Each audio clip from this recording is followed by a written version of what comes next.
पिछली वीडियो में हमने पढ़ा आर्टिकल नंबर 1 से लेकर 4 संघ तथा उसके क्षेत्र। आज हम बात करेंगे नागरिकता की, जिसकी चर्चा संविधान के भाग 2 में आर्टिकल नंबर 5 से 11 में की गई है। तो उस सबसे पहले हम समझते हैं कि नागरिकता क्या होती है। हमारे देश में दो तरह के लोग होते हैं, एक नागरिक होते हैं और एक विदेशी होती है। देखो, जो नागरिक होते हैं, जो हमारे देश में नागरिक होते हैं, उन्हें क्या होता है, में पूर्ण अधिकार है, यानी कि जिनकी भारत के प्रति पूर्ण सदस्यता है, यानी कि जिनको भारत में पूर्ण अधिकार है, यानी कि सिविल और राजनीतिक अधिकार है, यानी कि वो चुनाव लड़ सकते हैं, यानी समान अधिकार प्राप्त होते हैं, उन्हें क्या कहते हैं, नागरिक। और विदेशी हम किसे मान सकते हैं, जो लोग दूसरे देशों से हमारे देश में घूमने आते हैं, जैसे कि ताजमहल देखने आ गए, लाल किला देखने आ गए। तो ये लोग क्या होते हैं कि जो दूसरे देशों से हमारे देश में आते हैं, उन्हें हम विदेशी कहते हैं। लेकिन इन लोगों को जो अधिकार भारत के नागरिकों को मिलते हैं, वो अधिकार विदेशियों को नहीं मिलते हैं। तो इसी के तो जो भारत के नागरिक होते हैं, उन्हें कुछ विशेष अधिकार प्राप्त होते हैं, जैसे कि भारत पद को ग्रहण कर सकते हैं, राष्ट्रपति के पद का लाभ ले सकते हैं, प्रधानमंत्री के पद का लाभ ले सकते हैं, सुप्रीम कोर्ट के पद का लाभ ले सकते हैं। इसी के विपरीत में हम यदि देखें तो ये सभी अधिकार विदेशियों को नहीं प्राप्त होते हैं। विदेशी लोग केवल यहाँ आके घूम सकते हैं, उन्हें ना तो राष्ट्रपति के पद पे अधिकार है, ना ही प्रधानमंत्री को, ना ही किसी भी चुनाव में वोट देने का अधिकार होता है। ये होता है एक भारत के नागरिक और विदेशियों में। तो इसी के साथ हम समझते हैं कि जो 5 से 11 में चर्चा की गई है नागरिकता की, तो सबसे पहले हम देखेंगे कि नागरिकता की जरूरत क्यों पड़ी।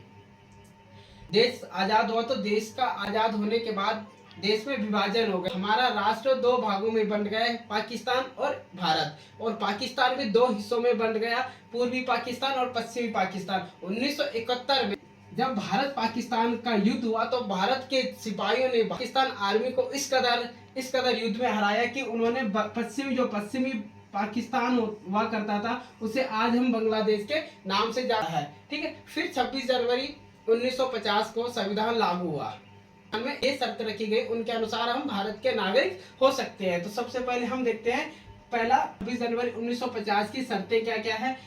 आर्टिकल नंबर 5 में दिया गया है मूल निवासी, यानी कि भारत का मूल निवासी कौन होगा। जिस व्यक्ति का जन्म भारत में हुआ हो, यानी कि 26 जनवरी 1950 के बाद जिस व्यक्ति का जन्म भारत में हुआ हो।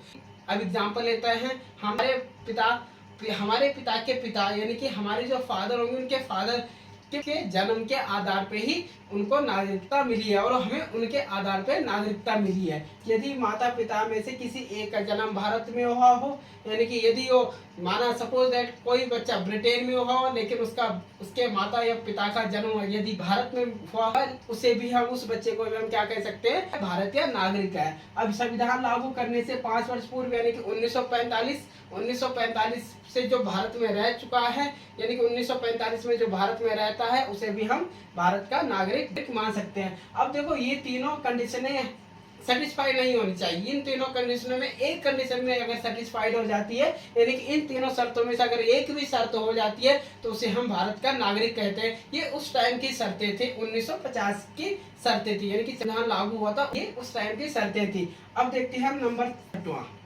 कहता है, यानी कि आर्टिकल नंबर 6 क्या कहता है, जो पाकिस्तान से भारत आने वाले व्यक्तियों के लिए।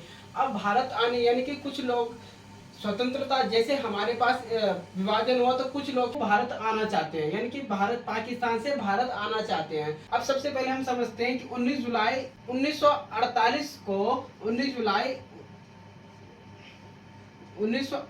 को एक परमिट जारी किया गया था। ठीक ना, एक परमिट जारी किया गया था, इनकी परमिट लॉ बनाया गया था, परमिट का नियम बनाया गया था। इस परमिट को हम कैसे समझ सकते हैं, एक कागज था, एक डॉक्यूमेंट था, यानी कि हमें क्या करना था कि यदि मुझे पाकिस्तान से भारत आना या भारत से पाकिस्तान जाना है, यानी कि 19 जुलाई 1948 के बाद यदि मुझे पाकिस्तान जाना है या पाकिस्तान से भारत आना है, तो मुझे एक डॉक्यूमेंट पे लिख के देना है कि मैं पाकिस्तान से भारत।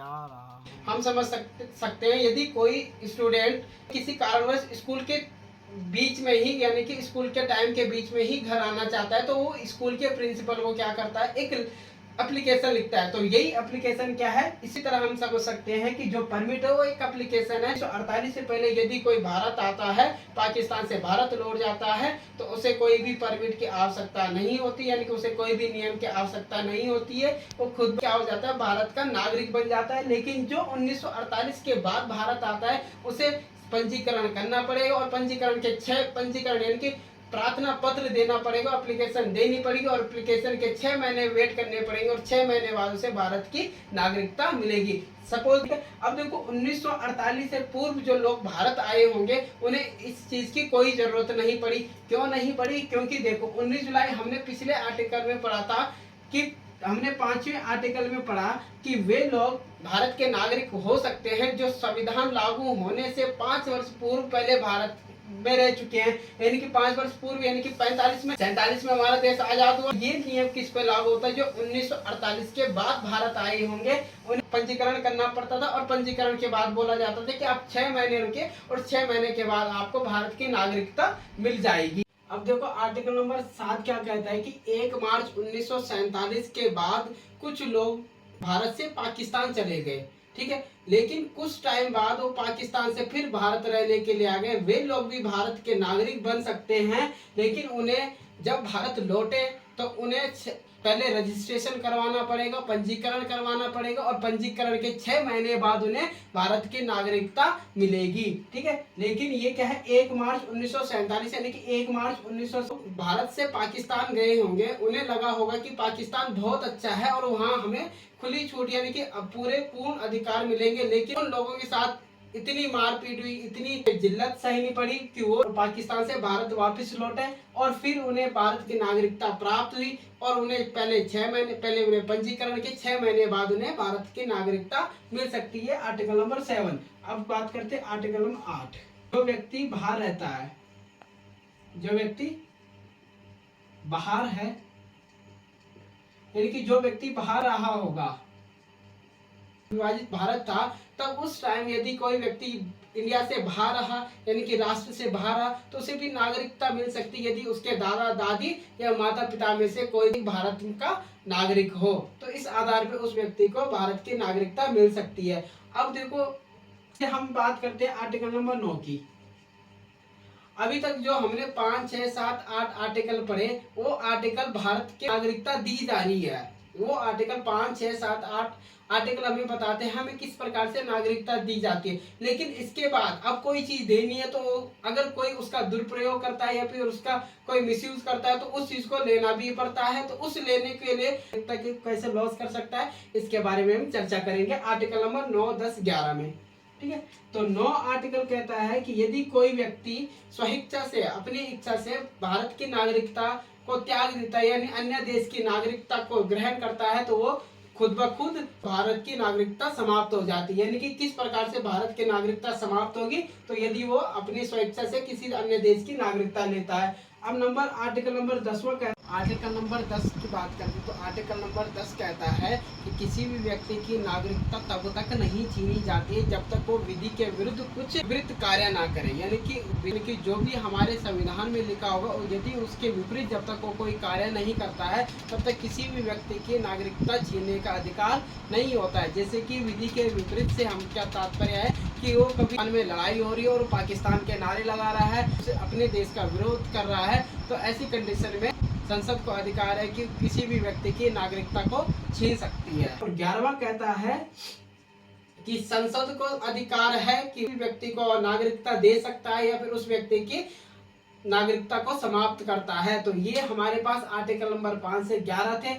जो नंबर 5 से 11 तक है वो संविधान में उस टाइम के लिए बनाया गया था जिस टाइम संविधान लागू हुआ था, ठीक है। उस टाइम के परिस्थितियों को देख के संविधान सभा वालों ने क्या किया था कि इसमें ये प्रावधान रखे थे कि कौन भारत के नागरिक हो सकता है, यानी कि भारत की नागरिकता लेने की क्या क्या शर्तें हो सकती है, ये सब कंडीशन यानी कि ये सभी शर्तें उस टाइम रखी गई थी जिस टाइम भारत का संविधान लागू हुआ था। अब हम आगे बढ़ते हैं। देखो संविधान में कहा गया है कि आर्टिकल नंबर 11 कहता है कि संसद को अधिकार है कि वो नागरिकता जो नागरिकता है उसके लिए क्या कर सकता है, कानून बना सकता है, उसमें छेड़छाड़ कर सकता है, यानी कि उसके लिए नियम कानून बना सकता है। अब देखो आर्टिकल नंबर 11 में कहा गया।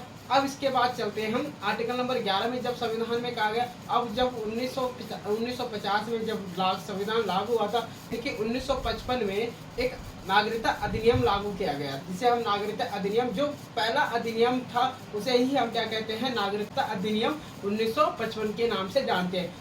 बेसिकली जो नागरिकता अधिनियम 1955 था, किसका बेस था? वो बेस था एक कि किसी भी भारतीय को, कोई भी जो भारत में रह रहा है, उसे किस बेस पे नागरिकता मिलेगी, और अगर उसे नागरिकता मिल रही है और या फिर कोई अपनी नागरिकता को खो सकता है, लेकिन गृह मंत्रालय उसे किस आधार पर नागरिकता देगा, ये उस टाइम की प्रावधान किए गए। अब इन प्रावधान में कुछ त्रुटियां थी जो कि आगे जाके एक एक धीरे धीरे करके सुधारी जाती है। सबसे पहले हमारे पास संशोधन हुआ था 1986 में, यानी कि अब इनको सुधारने के लिए संसद को अधिकार है कि नागरिकता अधिनियम 1955 है उनमें संशोधन कर सकता है। सबसे पहले संशोधन जो 1986 में हुआ था, फिर 1992 में, फिर 2003, 2005, 2015 और 2019 इस प्रकार से संशोधन किया गया था। यानी कि यदि कभी क्वेश्चन आएगा कि नागरिकता को अर्जन करने की कितनी विधियां हैं, तो हम लगाएंगे 5 विधियां हैं। नागरिकता अर्जन करने के लिए हमारे पास 5 विधियां हैं और नागरिकता का समापन करने के लिए 3 विधियां हैं। ठीक है, अब आगे बढ़ते हैं और एक एक करके जानते हैं इनकी त्रुटि और उनमें क्या क्या सुधार किए गए। हमारे पास आर्टिकल नंबर 5 से 11 थे, जो कि उस टाइम की परिस्थितियों को देख के संविधान सभा के लोगों ने उस परिस्थिति को देखते हुए रखे। लेकिन छेद नंबर 11 में संसद को अधिकारों नागरिकता के लिए नागरिकता में संशोधन करके वो अधिकार कोई भी नियम और कानून बना सकता है, यानी कि संशोधन कर सकता है। ये संसद को शक्ति थी। अब देखो, ये नागरिकता जो हमारे पास सिटीजनशिप एक्ट था, वो उनमें कुछ गलतियां थी, यानी कि वो एकदम पूर्ण नहीं थी, यानी कि स्पष्ट नहीं थे, यानी कि पूरे नहीं थे, कुछ ना कुछ उसमें छूट रहा था। तो उस गलती को सुधारने के लिए संशोधन किया गया। सबसे पहले संशोधन कब किया गया? 1986 में। अब समझते हैं एक एक करके। सबसे पहले समझते हैं जन्म के आधार पे, यानी कि जन्म के आधार पे, यानी कोई व्यक्ति यदि 26 जनवरी 1950 को जब संविधान लागू हुआ था, यानी कि यदि उस टाइम कोई बच्चा जन्मा होगा तो उसको हम भारत का नागरिक कह सकते हैं। ठीक है, अब देखो ये इसमें क्या त्रुटि थी, इसमें क्या गलती थी। सपोज दैट अगर कोई भी किसी भी अन्य देश का, यानी कि सपोज दैट हम मानते हैं ब्रिटेन का, कि ब्रिटेन की कोई फैमिली आती है और यहाँ घूमने के पर्पज से आती है, लेकिन यही उसकी वाइफ की डिलीवरी हो जाती है, तो वो जन्म के जो उसका बच्चा हुआ होगा तो उसे क्या मिलेगा? जन्म के आधार पे नागरिकता मिली होगी। इसी को ध्यान में रखते हुए आगे एक सुधार किया गया 1986 को, यानी कि हर कोई भी आ सकता है और भारत में उसका यदि बच्चा होता तो उसे अब हम भारत का नागरिक मान सकते थे। तो इसमें त्रुटि थी। अब इस त्रुटि को सुधारने के लिए 1986 में एक संशोधन किया गया। 1986 में क्या कहा गया कि अब इस संशोधन में कहा गया कि यदि बच्चा भारत में जन्मा होगा, या फिर उसका पिता भारतीय होना चाहिए या फिर उसकी माता भारतीय होना चाहिए। अब इसमें कुछ त्रुटियां थी, यानी कि त्रुटियों को कैसे समझते, देखो माना कोई व्यक्ति को, किसी विदेश के व्यक्ति को, यानी कि अमेरिका के व्यक्ति को हिंदुस्तान की लड़की से मोहब्बत होती है, यानी कि वो उससे प्यार कर बैठा है, ऑनलाइन ही प्यार कर बैठा है। ठीक है, यानी कि ऑनलाइन सोशल मीडिया के थ्रू प्यार कर बैठा है। ठीक है, अब वो क्या करता है, वो उससे मिलने के पर्पज से यहाँ आता है, प्रेग्नेंट हो जाती है और लड़की का बच्चा हो जाता है। ठीक है, अब लड़की की जब डिलीवरी होती है, यानी कि लड़की का जब बच्चा होता है, तो उसे हम क्या कह सकते हैं? भारत का नागरिक है, लेकिन उसका पिता क्या है? भारत का नागरिक नहीं है। तो इस आधार पे उसे क्या मिल सकती थी? नागरिकता मिल सकती थी, उस बच्चे को नागरिकता मिल सकती थी। तो इसका मिसयूज होने लगा। मिसयूज कैसे? यदि कोई भी आके कोई भी देश से कहीं से भी किसी भी लड़की को प्रेग्नेंट करके या फिर उसका बच्चा होके और फिर विदेश लौट जाता है, और तो उस बच्चे को हम भारत की नागरिकता देते। अब इसमें फिर सुधार हुआ 2003 में, यानी कि 2003 में क्या सुधार हुआ कि यदि कोई भी विदेश से आएगा तो उनमें, और कोई भी माता होगी तो उनमें क्या होना चाहिए? एक वैलिड डॉक्यूमेंट्स होना चाहिए, कोई फर्जी डॉक्यूमेंट्स नहीं होना चाहिए। यदि वो वैलिड डॉक्यूमेंट्स होता है तो हम मान सकते हैं कि वो भारत का नागरिक है। ठीक है, तो उसे इस आधार पे हम नागरिकता दे सकते हैं। सेकंड आता है वंश के आधार पे, यानी कि वंश के आधार पे, यानी कि जैसे कि अब देखो हम सभी को वंश के आधार पे नागरिकता मिली है। वंश के आधार पे, यानी कि मेरे पिताजी को जब मेरे पिताजी थे तब मुझे वंश के आधार पे, तब मुझे उनके वंश के आधार पे नागरिकता मिली है, उनको उनके पिताजी के वंश के अनुसार नागरिकता मिली है। यानी कि हर किसी को वंश के आधार पे ही नागरिकता मिली है। यानी कि जब 1955 एक्ट पारित किया गया था तो उसमें पिता के आधार पे ही किसी को वंश माना जाएगा, यानी कि वो पिता के आधार पे ही वंश माना जाएगा। यानी कि पिता भारतीय होना चाहिए, माता भारतीय ना हो, तब भी ये भारत का नागरिक बन सकता है। लेकिन इसमें भी त्रुटि थी, तो 1992 से संशोधन किया गया, यानी कि कहा गया कि यदि वंश के आधार पे करना है तो माता या पिता दोनों में से कोई भी भारत का नागरिक हो सकता है, तब उसे वंश के आधार पे नागरिकता मिल सकती है। तो तीसरा हमारे पास आता है पंजीकरण। अब देखो पंजीकरण के आधार पे हम कैसे नागरिकता ले सकता है, यानी कि जो भारत के लोग हैं, यानी कि जो भारत में आए हैं, विदेश से भारत में आते हैं, तो उन्हें कैसे नागरिकता मिल सकती है पंजीकरण के आधार पे। तो देखो जैसे कोई भी व्यक्ति भारत आता है, विदेश से भारत आ गया, ठीक है, तो भारत आने पर उसे पहले 7 साल तक भारत में रहना पड़ेगा, और जब 7 साल वो भारत में रह लेगा उसके बाद उसे पंजीकरण करवाना है, यानी कि आवेदन करना है। आवेदन से ठीक 7 वर्ष पहले उसे भारत में रहना पड़ेगा। एक तो ये आधार बन जाता है कि उसे नागरिकता मिल सकती है, भारत का नागरिक बन सकता है। और दूसरा आधार है, या फिर वो किसी भारतीय लड़की से विवाह करता है और वो यहाँ रह सकता है, यानी कि उसे रहने की परमिशन मिल सकती है, लेकिन फिर आवेदन से पहले 7 साल करना पड़ेगा, तब जाके वो भारत का नागरिक कहलाएगा। ठीक है, तब तो उसे इस प्रकार से रजिस्ट्रेशन के आधार पे हम भारत की नागरिकता दे सकते हैं। यानी कि अब समझते हैं, जैसे कि कोई विदेशी है, कोई विदेश से आता है और यहाँ रहना स्टार्ट करता है और यहीं रहता है, यानी कि या कोई यहीं रहना स्टार्ट करता है, तो उसको पहले भारत में रहना पड़ेगा 7 साल। अब 7 साल रहने के बाद उसे 7 साल के बाद उसे आवेदन करना पड़ेगा, और आवेदन के बाद उसे पंजीकरण करके वो भारत का नागरिक बन सकता है। यानी कि अब 7 साल क्यों, क्योंकि भारत सरकार भी देखेगी फिर 7 साल तक उसका क्या रिकॉर्ड रहा है, या फिर 7 सालों तक उसकी क्या क्या परिस्थितियां रही है। 7 साल में उसने उसके बारे में फाइंड करेगी कि उस जो विदेशी है हमारे देश को कोई नुकसान पहुंचाने के पर्पज से आया या फिर किसी और पर्पज से आया। यानी कि 7 साल तक भारत सरकार उस पर नजर रखेगी, उसके रिकॉर्ड्स फाइंड करेगी कि रिकॉर्ड उसके पास क्या क्या रिकॉर्ड्स है, उसके आधार पर उसे 7 साल के बाद आवेदन के बाद भारत की नागरिकता मिल जाती है। ठीक है, अब बात करते हैं नेक्स्ट प्राकृतिक के आधार पे यानी कि नेशनलाइजेशन के आधार पे कैसे नागरिकता मिल सकती है। कोई विदेशी भारत आता है तो कुछ, यानी कि वो आया था 2 या 4 महीनों के लिए, लेकिन उसे भारत की रीति रिवाज, संस्कृति, यानी कि भारत के जो चहल पहल, यानी कि हर चीजें उसे भारत का एक लुभावना लगा, यानी कि वो भारत की जो संस्कृति है, रीति रिवाज से वो अच्छा मानने लगा। तो वो भी सोचने लगा कि हम भारत में रहते हैं, वो भी एक थिंक बना लेता है कि हमें भी भारत में रहना है। अब जब उसे भारत में रहना है तो उसे भारत का एक नागरिक बनना पड़ेगा। और भारत का नागरिक को कैसे बन सकता है, यदि प्राकृतिक के आधार पे यानी कि उसे क्या होना चाहिए, कला, विज्ञान या साहित्य, यानी कि भारत में किसी भी कला या विज्ञान या साहित्य में किसी में भी उसका एक विशेष योगदान होना चाहिए। फिर हमारे पास क्या कि 8वीं अनुसूची में जो, यानी कि जो भाषाएं लिखी है, इनके 22 भाषाएं होती है 8वीं अनुसूची में, उन 22 भाषाओं में किसी एक भाषा का उसे अच्छा ज्ञान होना चाहिए। फिर कंडीशन आती है कि वो व्यक्ति ऐसे देश से नहीं होना चाहिए यहाँ पे प्राकृतिक आधार पे नागरिकता नहीं दी जा सकती है। यानी कि यदि सपोज दैट किसी ऐसे देश से आता है कि उसे भारत में आने पर उसे प्राकृतिक आधार पर नागरिकता नहीं मिल सकती है, तो वो व्यक्ति वैसे देश से भी बिलोंग नहीं करना चाहिए, यानी कि वो व्यक्ति वैसे देश से भी नहीं होना चाहिए। और व्यक्ति भारत की नागरिकता लेता है, यानी कि उसे क्या करना पड़ेगा, दूसरे देश की नागरिकता छोड़नी पड़ेगी। जैसे कि यदि किसी भारत को अमेरिका की नागरिकता लेनी है, ब्रिटेन की नागरिकता लेनी, किसी अन्य देश की नागरिकता लेनी है, तो उसे सबसे पहले क्या करना पड़ता है, भारत की नागरिकता को त्याग करना पड़ता है। इसी प्रकार से यदि कोई भी व्यक्ति भारत की नागरिकता लेना चाहता है तो उसे दूसरे देश की नागरिकता का त्याग करना पड़ेगा। यानी कि जो चौथा आधार है कि दूसरे देश की उसे नागरिकता का समापन यानी कि त्याग करना पड़ेगा। इन आधारों पे वो क्या कर सकता है, प्राकृतिक आधार पे वो भारत का नागरिक बन सकता है। तो इन सारी कंडीशनों में उस व्यक्ति को भारत की नागरिकता मिल सकती है। तो इस आधार पे हम कह सकते हैं कि प्राकृतिक आधार पे किसी विदेशी को भी भारत की नागरिकता देने का प्रावधान है। अब चलते हैं नेक्स्ट स्टेप में, यानी कि भूमि क्षेत्र के आधार पे।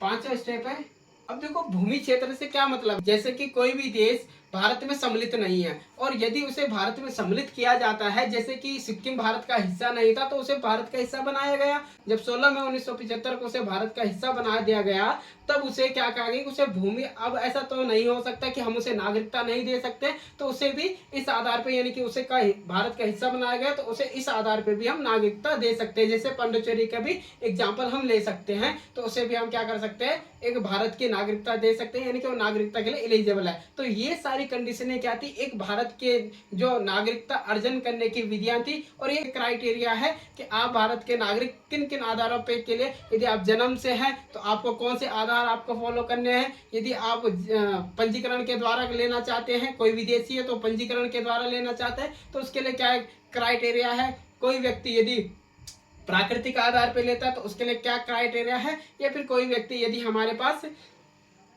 वंश के आधार पर लेता है तो उसके लिए क्या क्या क्राइटेरिया है। अब तो जो हम भूमि क्षेत्र में देखते हैं, तो भूमि क्षेत्र में एक धारा है 6A की धारा, तो 6A की धारा जनरली असम के लोगों के लिए। वैसे यदि हम काउंट करें तो हमें किसी भी व्यक्ति को 6 आधार पे नागरिकता मिलती है, लेकिन मूलतः उस व्यक्ति को 5 आधार पे नागरिकता मिलेगी, क्योंकि जो 6A है वो किसके लिए है, वो उन व्यक्तियों के लिए जो बांग्लादेश से असम आए थे। अब देखो 1 जनवरी 1966, यानी कि 1 जनवरी 1966 से पहले जो लोग बांग्लादेश से जो असम आए थे वो क्या खुद ही असम के मूल निवासी बन गए थे। लेकिन जो 1 जनवरी 1966 और 25 मार्च 1971 के बीच असम में आए थे, ठीक है, तो उन्हें भी हम क्या मान सकते हैं, भारत के नागरिक मान सकते हैं। ये अभी तक का कंसेप्ट था कि नागरिकता को हम अर्जन कैसे कर सकते हैं, यानी कि कौन कौन सी ऐसी विधियां हैं जो भारत के नागरिकता दिला सकती है। अभी तक हमने समझा कि भारत के व्यक्तियों को किस प्रकार से भारत की नागरिकता, यानी कि किसी भी व्यक्ति को भारत की नागरिकता कैसे मिल सकती है। अब हम देखते हैं कि किसी व्यक्ति की भारत की नागरिकता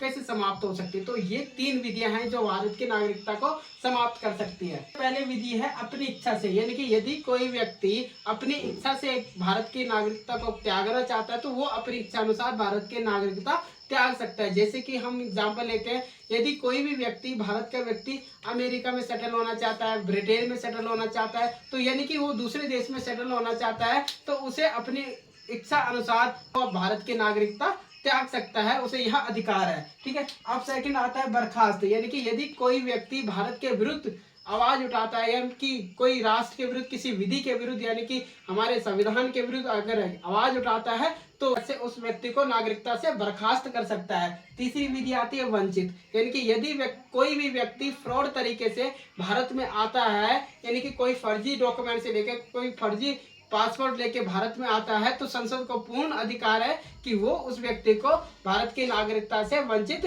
कर सकता है। ये अभी तक हमने देखा कि भारत की नागरिकता कैसे मिल सकती है और कैसे समाप्त हो सकती है। अब हम नेक्स्ट वीडियो में पढ़ेंगे